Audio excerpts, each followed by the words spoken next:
2 de chilena. El nuevo combo es 2 de chilena. Ay, Y pueden pedir aquí llamando a la línea baja. Estamos vendiendo, a partir de Vamos a ahora anotar. vendemos empanadas de chilena aquí en el Vamos Bar a Polémico de la anotar. Televisión Paraguaya. Vamos a meter solicitud Y entonces. bueno, está bien. 2 de chilena con pancita para la ordinaria, por favor. Están practicando chileno también. Sí, Están sí, practicando. ya estamos así. Bueno, y Cerro Porteño que ganó también, bueno, Nacional que es puntero del campeonato. Pero se pone lindo el campeonato en estas 4 fechas, ¿verdad? Faltan 4, Ahí, sí. ahí, ¿Cuántos partidos? esta semana hay partidos? fecha. Mañana, Esta sí, semana hay sí. fecha, ¿verdad? Esta semana hay fecha, se adelanta, obviamente tiene que ver con lo que está ocurriendo en toda la región, porque bueno, empieza la Copa del Mundo muy pronto también, ¿no? Así que tienen que, de alguna manera, tienen que terminar rápidamente el campeonato. Y dentro de poco vamos a saber quién es el campeón del torneo de clausura. Argentina terminó ayer, Uruguay terminó ayer.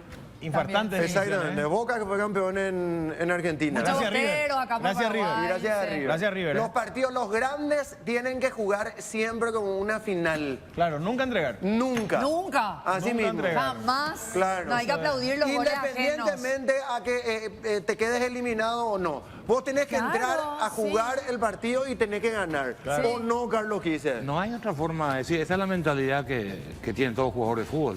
Jugador de fútbol cuando eres chico, cuando todavía ni llegaste, vos entrenás o jugás a la pelota para ganar.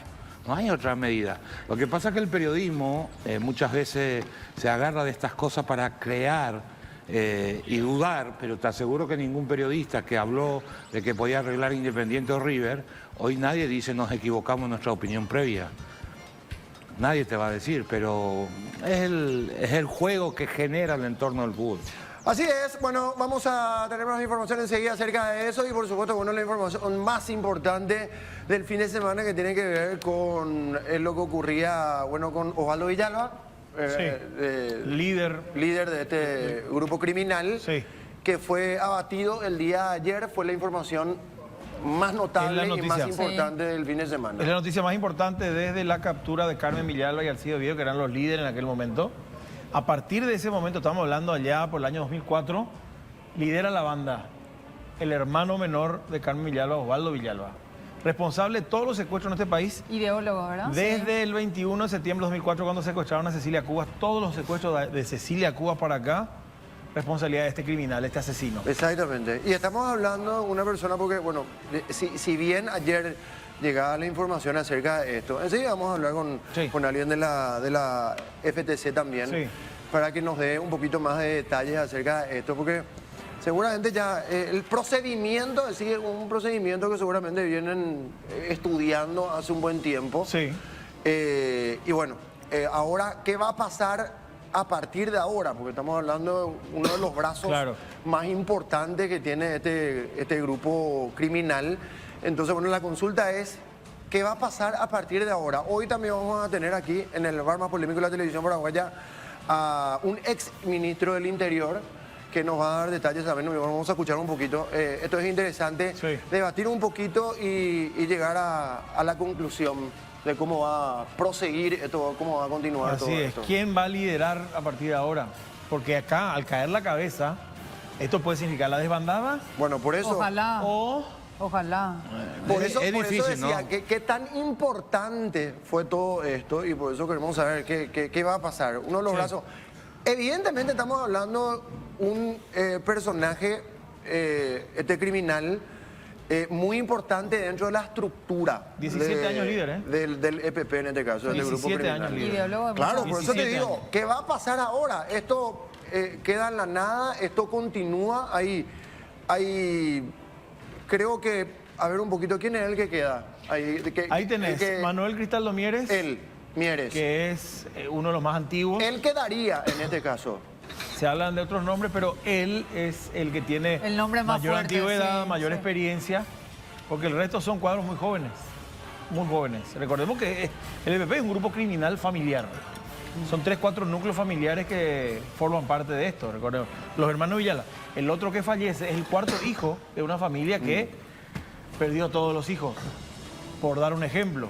Así que estamos muy atentos y en un rato vamos a hablar con alguien que conoce mucho porque estuvo muy de cerca con un secuestro que fue muy sonado. Y fue, podemos decir, el último secuestro donde se logró recuperar con vida al secuestrado. Que no es un dato menor porque tenemos hasta ahora 3 compatriotas que no sabemos dónde están. El EPP nunca comentó a la familia, nunca les dijo dónde estaban. Recordemos Edelio Morínigo, recordemos a Oscar Denis y recordemos al señor Urbieta. Hoy, por ejemplo, también se mencionó acerca del estado de esta gente. O sea, Sí. hablan de Desnutrición. de nutrición, Sí, sí. de personas que están enfermas. Sí. Y de qué manera viven. Inclusive O se sea, hablaba qué de una manera- cantidad, ¿verdad? Que decían que eran entre 15 a 20 que estaban más o Sí. menos, o sea, rondando esa cantidad de integrantes de esta banda delictiva, ¿verdad? ¿Y hace cuánto tiempo, imagínense ustedes hace cuánto tiempo, este fue un procedimiento que se realizó ahí en el norte del país, Sí. como normalmente ocurre? Sí. ¿Y cuánto tiempo le toma a la FTC lograr este cometido? Un año de trabajo de algo- inteligencia. Claro, lo que pasa, Héctor, compañero, audiencia, se cuestiona mucho también el trabajo de la FTC. Sí. Más todavía porque no sabemos de qué manera están trabajando, si es que, bueno, evidentemente que lo lograron. Ahí está Y uno de se los está problemas. hablando, claro, y se está hablando, se habla mucho de lo que gastamos Está bien. para la FTC. El presupuesto ¿entendés? que Entonces el ellos presupuesto manejan. que va directamente ahí. Pero y ya- decíamos, ¿y los resultados? Bueno, ahora Ahí tenemos está. un resultado que es, decir, un resultado todo positivo. gasto que hagas, si los resultados son buenos, el gasto es lo menos. Porque decía hoy Zavala, el senador, diputado, Sí. ¿no? Sí. Decía que en seguridad privada IPS gasta más que la tarea conjunta. Y también hay un detalle porque hay mucha Para fantasía decirte en esto. cómo gasta el Estado, Hay ¿no? mucha fantasía. No es que hay un presupuesto extra, es un presupuesto que viene de Fuerza Armada, de otros, que si nosotros llegamos a articular la Fuerza de Tarea Conjunta, esa plata no es que vaya a otra cosa, vuelve a la Fuerza Armada, vuelve a otras cuestiones, y estos militares en vez de estar en el monte van a estar aquí en Capital. Esa nomás es la diferencia. Claro, se habló cambia. nomás, ¿y por qué toco el tema del presupuesto? Porque en algún momento todos cuestionamos.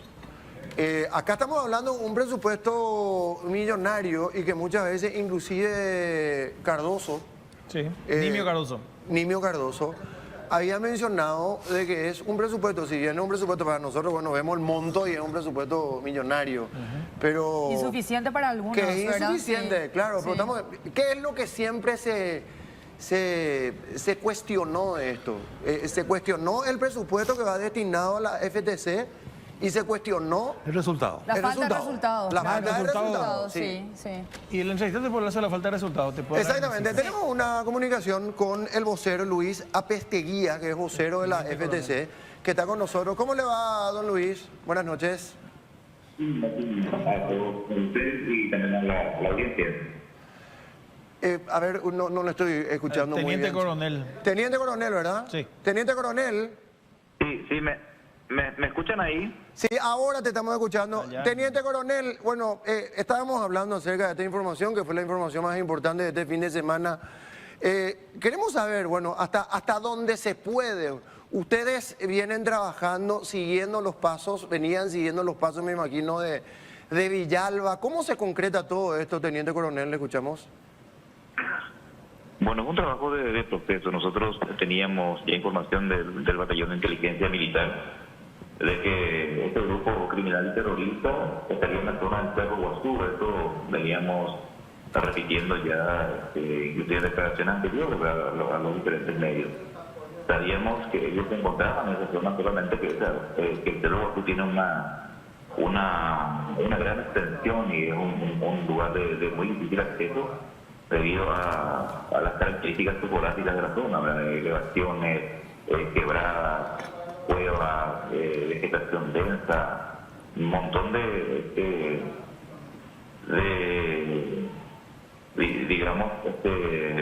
dificultades para ingresar en ese lugar. La última información que hemos recibido de los de inteligencia militar es que este grupo se desplazaría a un determinado lugar y podría pasar por ciertos lugares. No era el único lugar en que este grupo, por el que este grupo podría desplazarse. Nosotros, debido a esto, infiltramos equipos de fuerzas especiales de la Fuerza de Tarea Conjunta en varios puntos importantes para nosotros, ¿verdad? El estratégico. Y bueno, por uno en las cercanías de uno de estos equipos de fuerzas especiales se desplazó esta célula del EPP, que estaba dirigida justamente por el cabecilla, en este caso Osvaldo Villalba. Teniente Coronel, ¿cuántas personas acompañaban más o menos? ¿Cuál es el dato que tienen ustedes? ¿Cuántas personas acompañaban en ese momento? Cuando estamos hablando de una célula de este grupo criminal, estamos hablando de cuántas personas. ¿Cómo normalmente se mueven? ¿Se mueven acompañados? ¿Siempre van acompañados? Algunas veces, bueno, se separan, van de a uno. ¿Cómo se manejan? Ellos se movilizan por célula, por grupos. No podría precisarte realmente si cuántos eran, debido a que es muy difícil esta apreciación, más todavía en un caso de enfrentamiento como este. Tenemos que entender de que cada elemento de fuerzas especiales, me refiero a cada militar, integrante de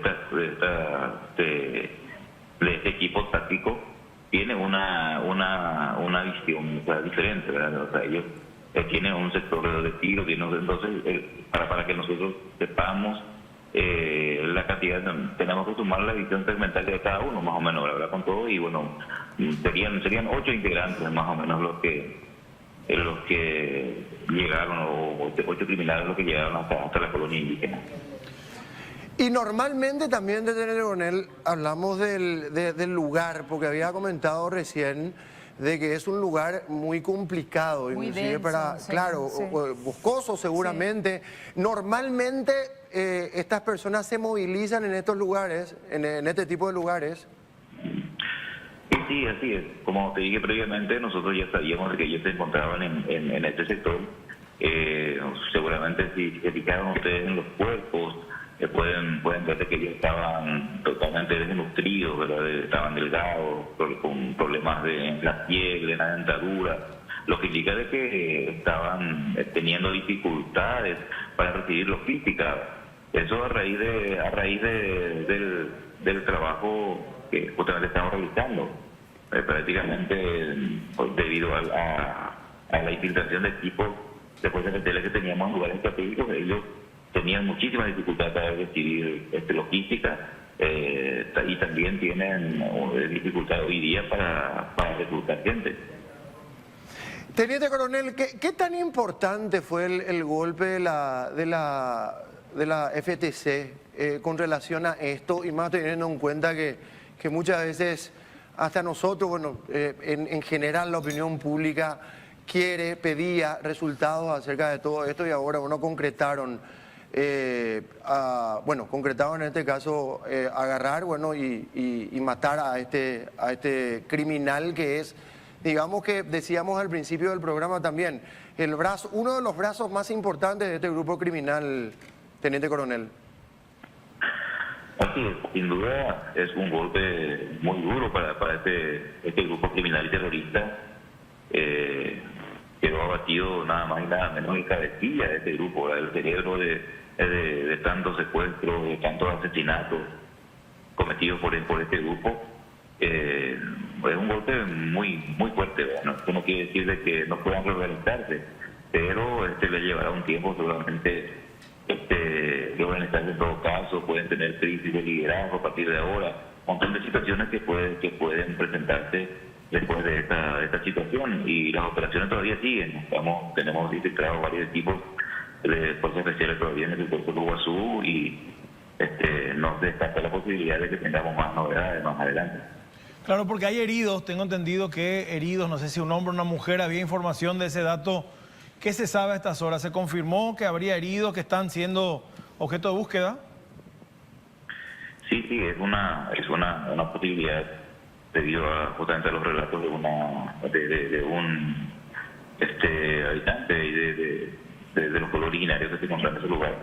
Él mencionó de que él pudo ver, él habló de que se trataría de una mujer que tendría una herida a la altura de la abdomen. Y también por los rastros de sangre que se encontraron en el lugar. Pero después los rastros de sangre se perdieron hacia la estructura del monte. Hasta este momento todavía no tenemos novedades al respecto. La mujer sería Magna Mesa, Liliana Villalba. ¿Quién sería, se cree, se estima, teniente coronel? Bueno, no queremos hacer estimaciones, ¿verdad? para no equivocarnos, pero no solamente tenemos el relato de ciudadano indígena. También es importante, porque te consultaba recién, teniente coronel, acerca de la importancia, ¿verdad?, de este golpe de la FTC. Ahora, en contrapartida, o sea, estamos hablando de uno de los cabecillas y estamos hablando de uno de los brazos. El líder. El líder, estamos hablando de uno de los líderes y uno de los más importantes de este grupo criminal. Esto, digo, después de la muerte de Osvaldo Villalba, ¿qué pasaría? Ustedes tienen información de otros integrantes de este grupo criminal seguramente, pero esto también en contrapartida es un golpe sumamente fuerte para este grupo criminal, teniente coronel. Sí, así es. Creo que ya mencioné esto anteriormente.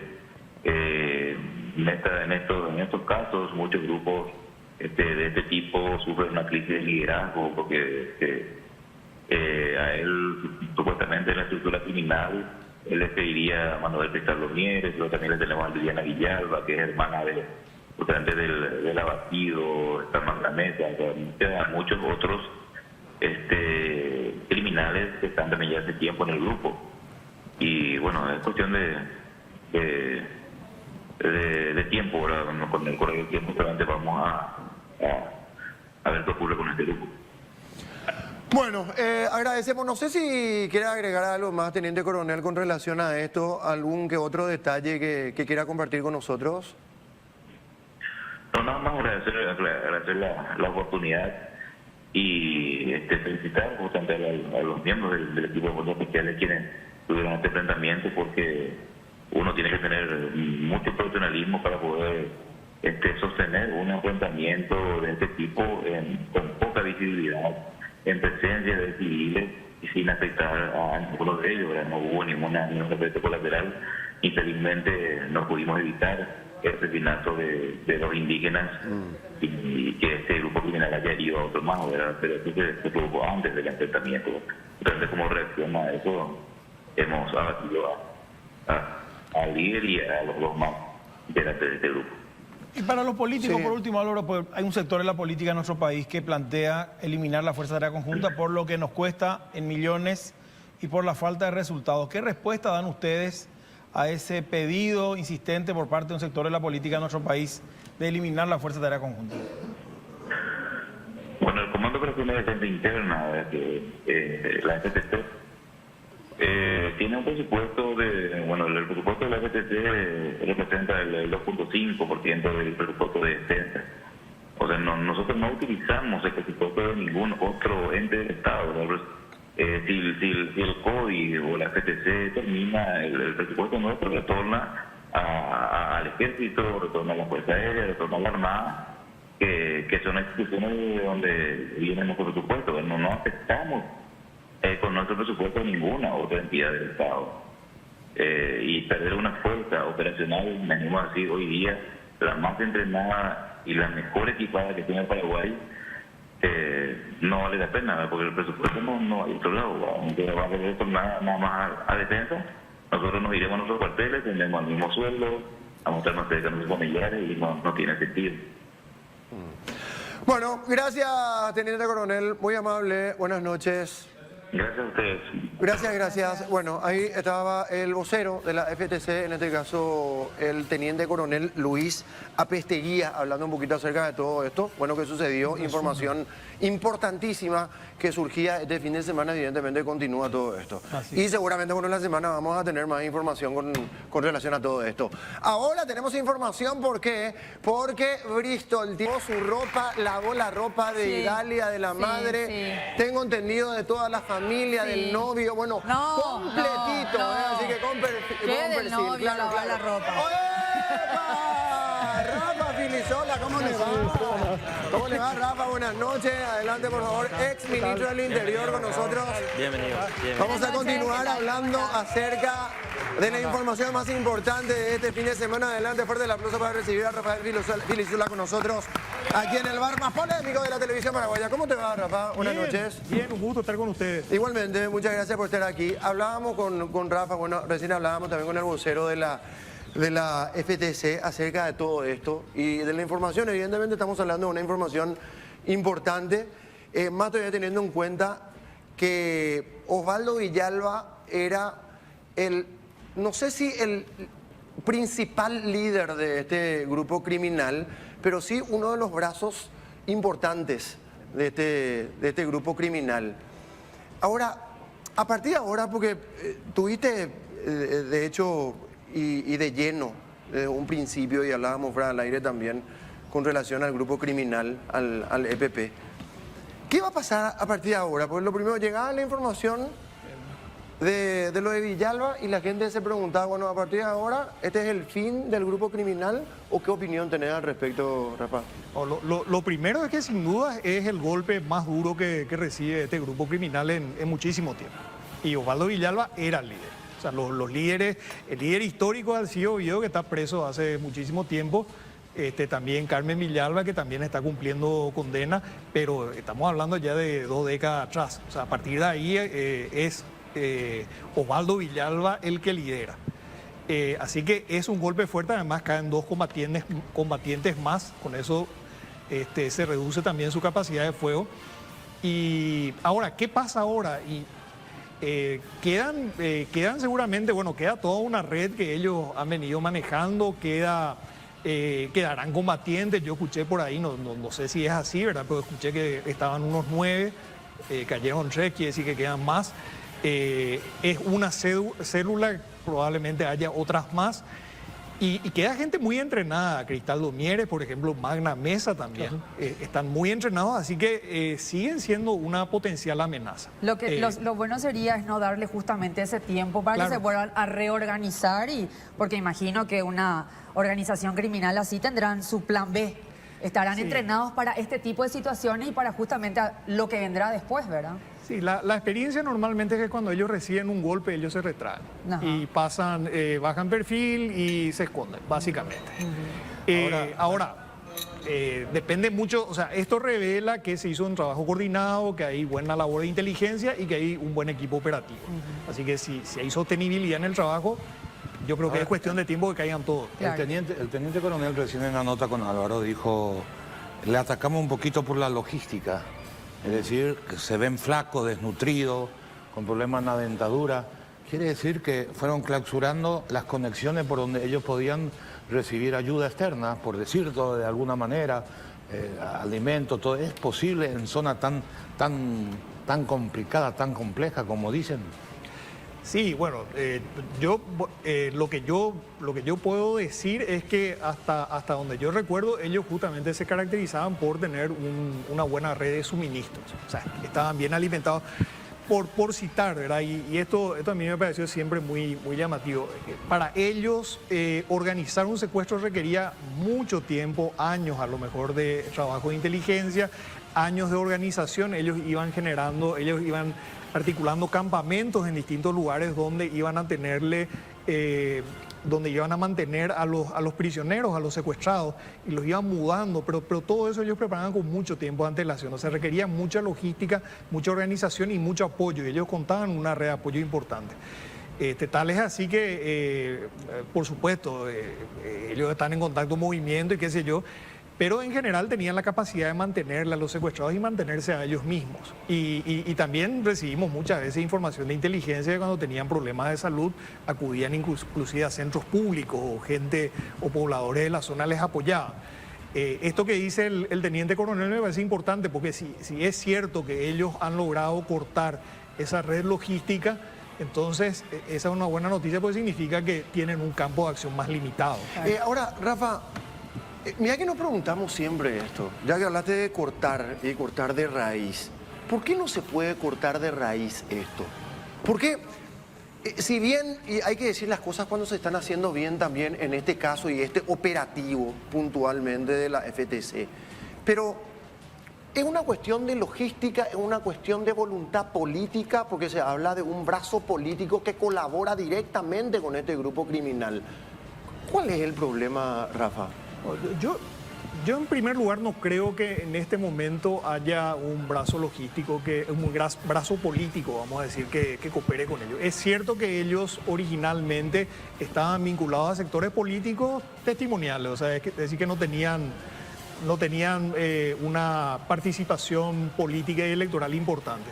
Ahora, a partir de ahí yo no creo que ellos hayan tenido apoyo político. Ahora, y se investigó mucho, por lo menos el tiempo que yo estuve en Interior se investigó muchísimo y no pudimos detectar eso.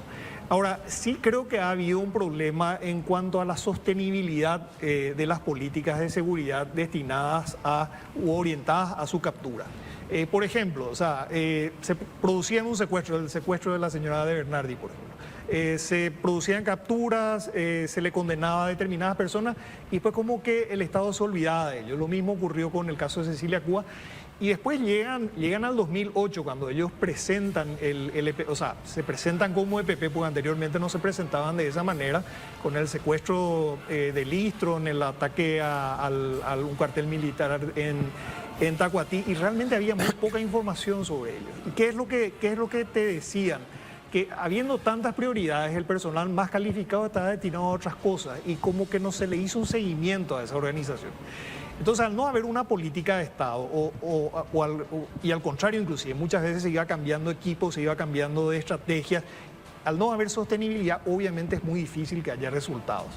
Yo creo que en este caso, a partir de ahora y asumiendo que han habido aciertos y han habido desaciertos probablemente, pero a partir de ahora creo que hay una actuación sostenida porque han habido resultados en los años anteriores y además, al contrario, se ve que ellos tienen menos capacidad de acción que en el pasado. Sobre todo si tomamos el periodo constitucional anterior, tenemos que hicieron decenas de secuestros, muchísimos asesinatos, ataques a estancias, atentados con explosivos. Y bueno, ahora se ve que están más disminuidos en cuanto a sus posibilidades y eso es positivo. Yo creo que si se mantienen las políticas adecuadas y se le sigue dando el apoyo a las fuerzas públicas, se sigue invirtiendo lo que es necesario, que yo creo que se tiene que invertir más de lo que se invierte inclusive, pues faltan recursos.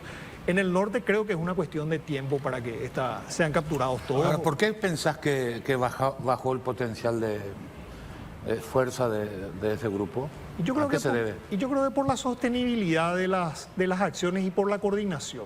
O sea, a ver, hay dos cuestiones que son importantes en la lucha en este caso, contra una organización criminal. Uno, que el trabajo de inteligencia sea constante. Dos, que se tengan los recursos para sostener ese trabajo de inteligencia.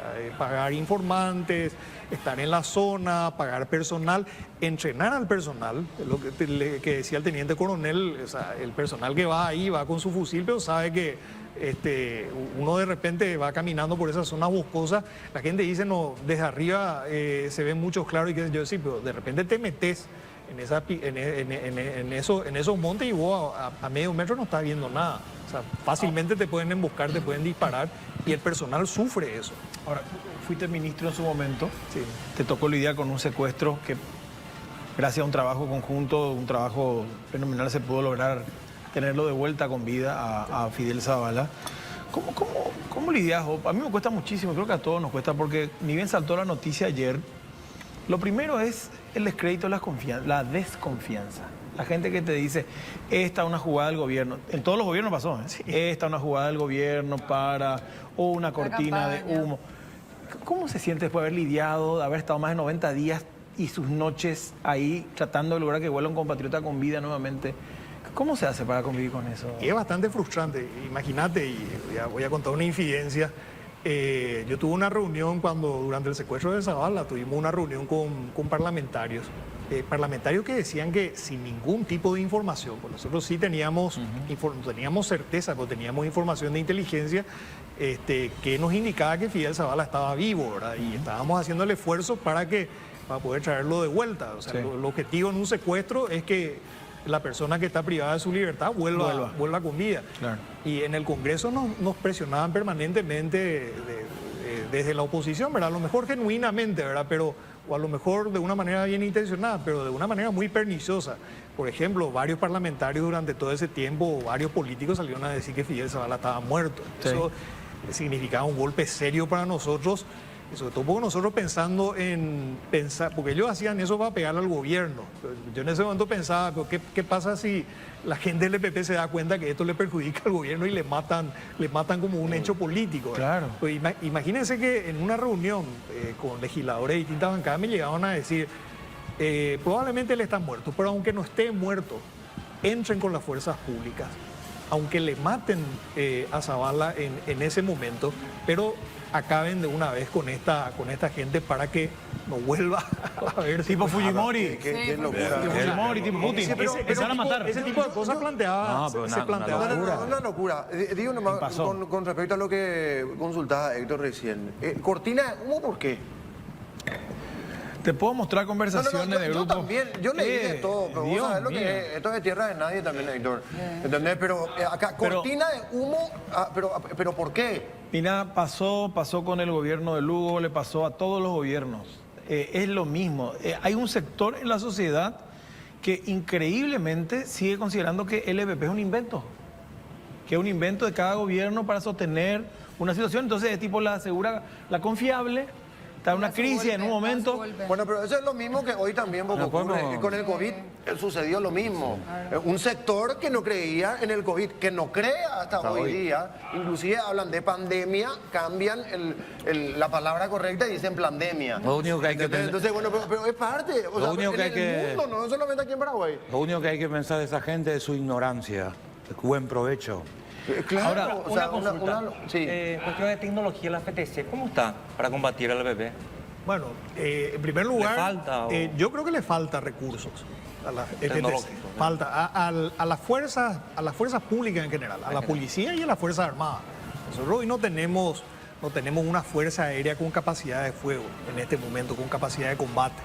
No tenemos buques o lanchas rápidas suficientes y estamos hablando de soberanía, ¿verdad? Estamos hablando de Fuerzas Armadas y recursos que hay que tener, con los que hay que contar, ¿verdad? Pero no tenemos lanchas o buques fluviales para custodiar nuestros ríos.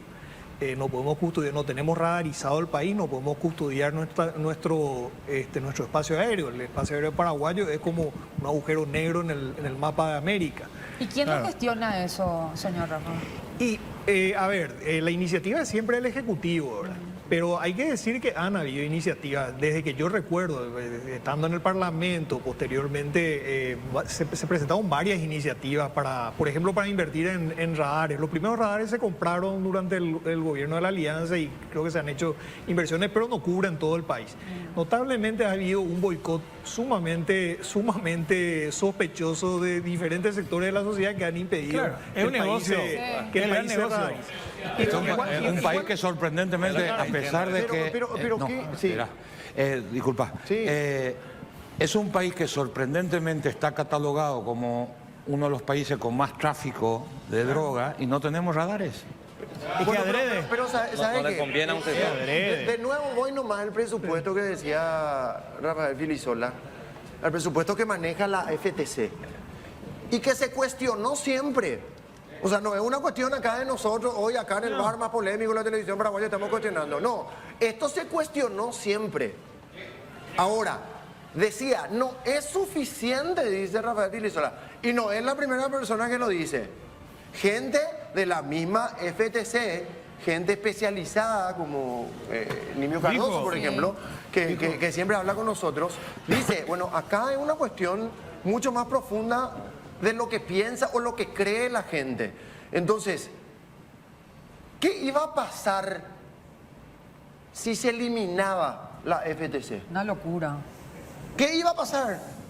Arco libre. No, arco Arco libre. libre. Arco Arco libre. libre. Pero se habla de un incremento en el presupuesto y dicen, a la puta, espera un poco, quieren más plata y nosotros tuvimos que esperar 20, 25 años para que le puedan eliminar, abatir a 1, a 2 y ahora quieren incrementar el presupuesto y voy a tener que bancarme otros 20 años para esperar una Lo solución. que pasa es que también está en duda que ese presupuesto que se maneja hoy en día para las fuerzas, no sabes si es que en un 100% se aplica. Si todo llega. Si todo llega. Bueno, pero ¿por qué no se hace entonces un trabajo, digo, de comunicación, Rafael?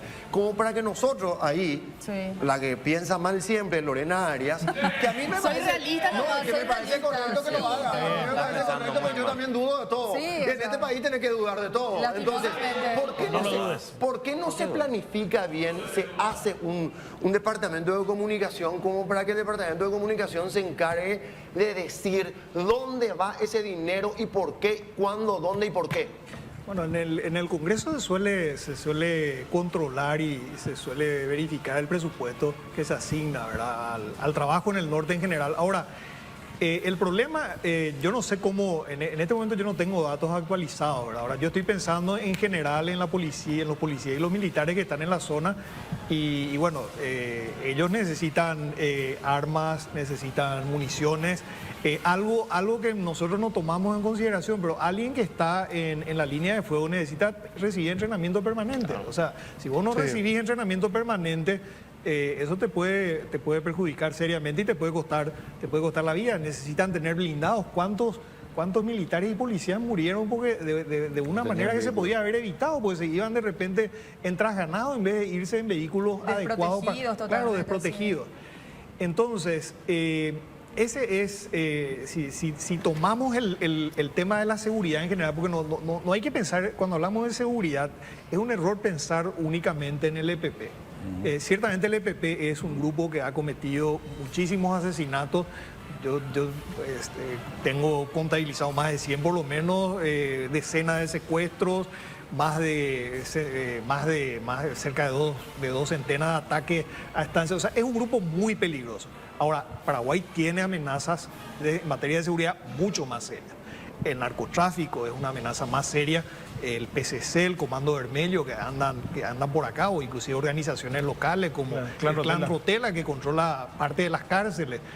Esas son amenazas mucho más serias porque son organizaciones criminales que tienen muchísimos recursos económicos y con recursos económicos se compran policías, se compran militares, se compran jueces, fiscales, se compran gobiernos, se financian elecciones.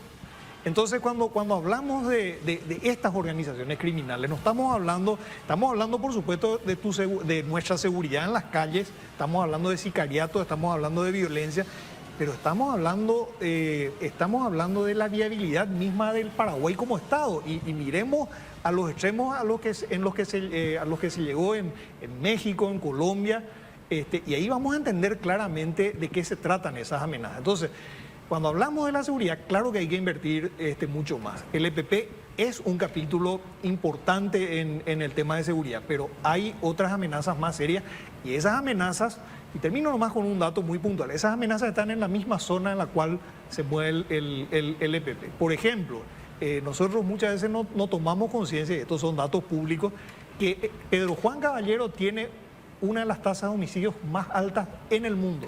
Ahora, si lo que vos explicás y todos quisiéramos apoyarte, los colegas tuyos, porque estuviste en el Congreso, hoy sos candidato también, no piensan así, no piensan en la gente, en invertir definitivamente, porque tanto como dijiste, las fuerzas militares y las policiales no tienen la infraestructura necesaria. No hay un decir de todos los políticos, decir, basta, es hora de que mejoremos todo. Bueno, el tema es, a ver, si miramos el presupuesto de la policía y de las Fuerzas Armadas, se ha venido incrementando sustancialmente en los últimos años. A ver, pero no alcanza. No alcanza, además, no alcanza por varias razones y esto es sumamente complejo. A ver, ¿cuántos efectivos tenemos en las Fuerzas Armadas? 10.000. 10.000 efectivos tenemos en las Fuerzas Armadas y policías. ¿Cuántos policías tenemos? En la plantilla figuran 24.000. Ahora, ¿los 24.000 están en la calle? No. Dentro de los 24.000 están administrativos, están... En fin. En la calle no están luego. O sea, acá convengamos de eso, en la calle no están. Sí. Y además, de los que quedan, tenés que dividir en 3 turnos. Porque en teoría el personal no puede estar 24 horas trabajando, o sea, que trabajan por turno. Entonces, ¿cuántos policías están en este momento operativos? Entonces, ¿cuántos necesitamos? O sea, hay toda una tarea que nosotros tenemos. ¿Y cuántos, a ver, y cuántos policías y hablo de policía porque seguridad interna es una tarea policial desde el punto de vista constitucional. ¿Cuántos policías hay en Pedro Juan? Y de esos policías, ¿cuántos están debidamente equipados? Y no solamente Amambay, porque si tomamos tasas de homicidios preocupantes, también San Pedro, Concepción, Canindeyú. También tienen cifras críticas en materia, y digo la tasa de homicidio porque es lo que más se puede medir. Entonces, ¿cómo está la policía local? Y ahí vamos al tema de las FTC. Las FTC en este momento están dando resultados. Ahora, significan una fuerza especial para una tarea muy específica que es acabar con el EPP. Y eso no es suficiente. Pues nosotros necesitamos enfrentar amenazas mucho más serias que afectan a mayor cantidad de personas y a mayor cantidad de departamentos, en una zona que es crítica. Entonces, ese es el debate que tenemos en materia de seguridad. Ahora, con respecto a la voluntad política, siempre se dice, cada gobierno arranca con un discurso de vamos a liquidar, yo me acuerdo, cada presidente dice lo mismo, después termina y no pasa y pasaron todos. Entre el gobierno de Lugo, que creo que fue donde ustedes tuvieron buenos resultados importantes, y este gobierno, ¿en cuál tuvimos al final un número más importante de victoria o golpes al EPP, considera, Rafael, vos que estuviste siguiendo? Bueno, a ver, es muy difícil comparar, ¿verdad? Por ejemplo, en realidad a mí me gusta hacer una retrospectiva de todos los gobiernos. Sí. Por ejemplo, Hagamos. si bien es cierto, y yo soy crítico, yo creo que Duarte Fruto, por ejemplo, Sí. no vio el problema. Yo no creo que lo haya hecho... Ahí comenzó. Yo no creo que lo haya hecho de mala fe, ni por irresponsable. Yo creo que él minimizó el problema, no vio la magnitud del problema y creyó que le estaban vendiendo una teoría conspiranoica. Sí. Pero de todas maneras, no recuerdo si fue con él o... Sí, creo que fue con Duarte Fruto, caen Alcides Oviedo y Carmen Villalba. Sí. Me podrán decir, Carmen Villalba cae inicialmente en un operativo que no tenía nada que ver con el EPP. O sea, no... ¿Es una barrera? Sí, en realidad es un allanamiento por otro tema, donde ella usa a su hijo como escudo humano Sí. y se escapan. Sí. Y después la rescatan a ella del Buen Pastor, Alcides Oviedo, y ahí es que caen, que son capturados por Merardo Palacios, también en un ambiente urbano, ¿verdad? Sí. Así caen ellos. Entonces, si ponemos en retrospectiva, ese es un logro importante. Y es durante un gobierno que, de mi punto de vista, no hizo lo que tenía que decir, pero es un logro importante. Sí. A ver, lo que nosotros hicimos en el 2008, lo más importante yo creo que fue trabajo de inteligencia, poder definir quiénes eran, cuántos eran. La gente no los conocía, la gente ni siquiera sabía que ellos habían matado a dos policías que habían iniciado, Sí. entre sus primeros actos violentos habían matado a dos policías. La familia de esos policías no sabían cómo murieron sus familiares. Sí. Y bueno, y tuvimos una veintena de capturas, tuvimos enfrentamientos donde cayeron abatidos varios de sus líderes más importantes. Y ahora tenemos, bueno, estos últimos, del gobierno Abdo se puede resaltar este operativo donde cae el líder y caen otros combatientes importantes, pero también hay que decir que lo que se puede ver es que en los últimos años se redujo la capacidad de acción de esta gente, la capacidad de generar acciones violentas, y eso también es positivo. A Cristal Lomieres lo conocen muy bien ustedes, porque Sí. estuvo en el secuestro de Fidel, que él fue el negociador, ¿no? Sí, se estima que él fue uno de los negociadores. Y es uno de los más experimentados sí. que quedan, digamos, con vida, Así mismo. ¿no? Ahora, evidentemente, nos vamos a ir a la pausa, vamos a volver enseguida. Digo nomás, se habló mucho de logística. Sí. Ya, evidentemente que esta gente paralelamente trabaja con, o sea, hay gente que está colaborando. Su familia en primer lugar. Con esta, no, pero no solamente la Su familia. familia, Héctor, clave, no su solamente la familia. Pobladores. No. Acá, Bajo no sé, por eso amenazas, yo le pregunté sí. recién a Rafael Sí. el tema del brazo político. Evidentemente que acá en algún momento hubo colaboración. O protección, O claro, protección, o no sé, algo sucedió en algún momento. Yo no quiero tildar ni al Partido Colorado, ni al otro partido, ni al otro movimiento. Pero en realidad, acá esta gente trabajaba, entre comillas, trabajaba libremente y tranquilamente. Sí. Entonces, Llama la atención. a mí me llama la atención, poderosamente la atención. Y ahora es como que están, no sé si desprotegidos, pero evidentemente, o no sé si es también mérito de la FTC, ¿verdad? Yo creo que hay mucho de todo. El principal problema que yo veía cuando me iba a la zona norte, que me reuní varias veces con los pobladores, es que le tenían miedo a ellos y no le tenían confianza al Estado. Ese era el principal problema. Era muy difícil establecer miedo y la vínculos. desconfianza. Claro. Y por supuesto, hablar de cooperar. Porque, te decían, sí, nosotros les vemos a menudo. Y le decía, ¿por qué no nos dicen dónde están? Y te decían una semana después, pasaron por acá. Eso fue hace una semana. Obviamente tenían miedo y además no confiaban en el Estado. Cuando yo recuerdo que cuando nosotros empezamos, había dos comisarías de la zona, la de Juguañandú y la de Curuzu de Hierro, estaban destruidas. Sí, ¿no? Hacía 2 años que... habían sido atacadas y quemadas por el EPP. Y yo decía, ¿pero por qué no reconstruyeron? Y la policía me dice, mira, me decían, mandamos albañiles para que reconstruyan, pero les hacían correr. Entonces tuvimos que trabajar y después me acuerdo me reuní varias veces con la comunidad, el señor Listro nos apoyó muchísimo y había un grupo de la comunidad que no quería saber nada de tener presencia policial en la zona. Decían, no queremos que se reconstruya la comisaría.